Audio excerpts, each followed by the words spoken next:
Interpretation experiment.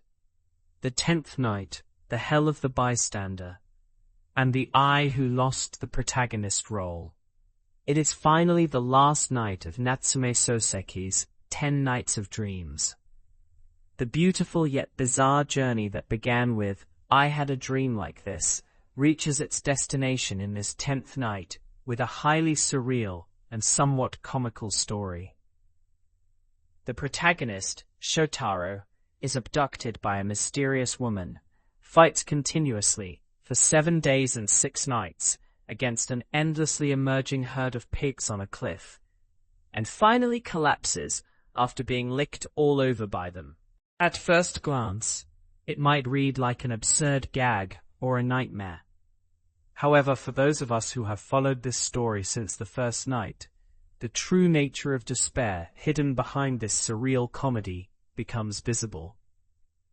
This time, we will approach the true horror this story presents from the perspective of the bystander in the safety zone and the cruel contrast from the first night. Perspective 1. The sin of the safety zone at the fruit storefront.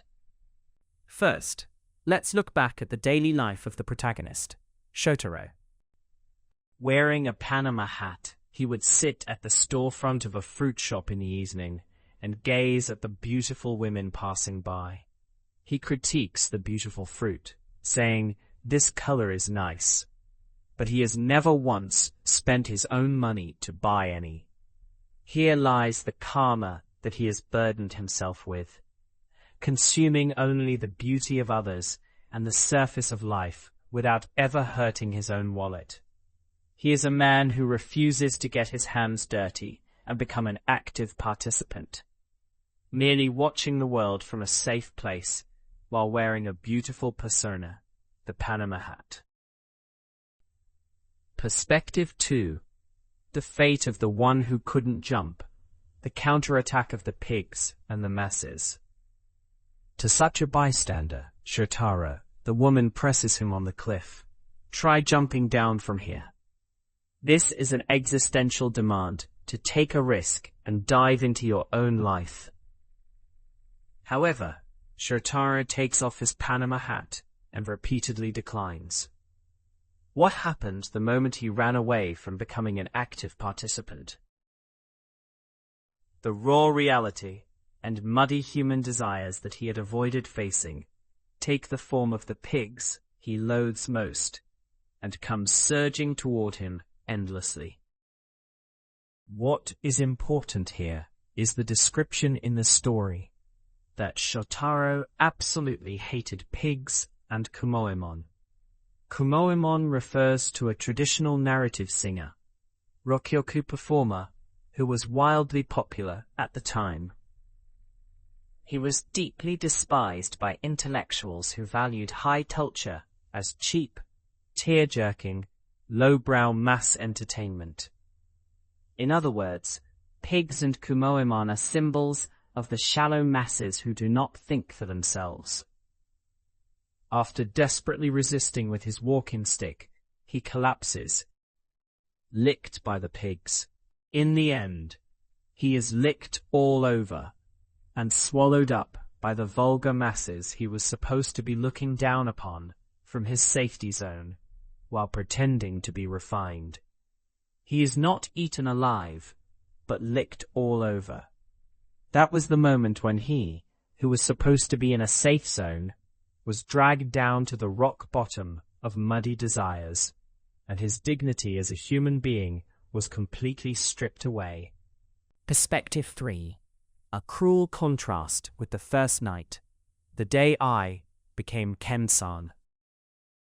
However, the true horror of this 10th night does not lie in the herd of pigs. It lies in the position of the narrator of this dream.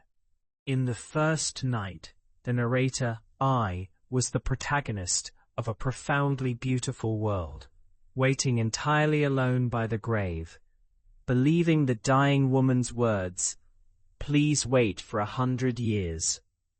Furthermore, the first night and other early nights began with the famous mystical opening line, "I had a dream like this." Yet in reality, this final night lacks the preamble, "I had a dream like this," entirely. The barrier separating dreams and reality is already broken, and the story begins abruptly, just like a vulgar, real-world piece of gossip. As a result, what has become of him, the former protagonist, in this 10th night? He has degenerated into a complete third party, merely listening to Shotaro's tragic end as gossip from his acquaintance, Ken-san. Upon hearing of Shotaro's death, Ken-san consumes even another person's death as a shallow moral lesson and materialistic greed, saying, "So it's not good to look at women too much. More importantly, I want Shotaro's Panama hat." And the narrator also simply agrees, thinking, "I thought he was right. The Panama hat will probably belong to Ken-san." And the story ends. The I, who once possessed a spirituality deep enough to wait 100 years, has fallen by the final night into becoming part of the masses who merely consume the misfortune of others as gossip. This loss of the subject is exactly the greatest downfall since the first night. In conclusion, unable to be the protagonist, even in a dream. The I who loved deeply and suffered as an active participant in his own life in the first night. What he arrived at in the final night was the image of himself having become just a bystander, part of the masses, just like Ken-san, consuming the misfortune of others as gossip and coldly observing from a safe distance. Even in the dream world, he can no longer be the protagonist. The Panama hat may be a cursed baton passed down from the dead Shotaro to Ken-san and eventually to myself. Why did Soseki choose to end the beautiful beginning of the dreams with such a dry landscape of a vulgar mass society? Next time is finally the compilation edition summary video that unravels the mystery piercing through the entirety of 10 Nights of Dreams. How did Soseki foresee the modernizing human being and the ultimate destination of mass society through these 10 dreams? We will approach its terrifying full scope. Please stay with us until the very end.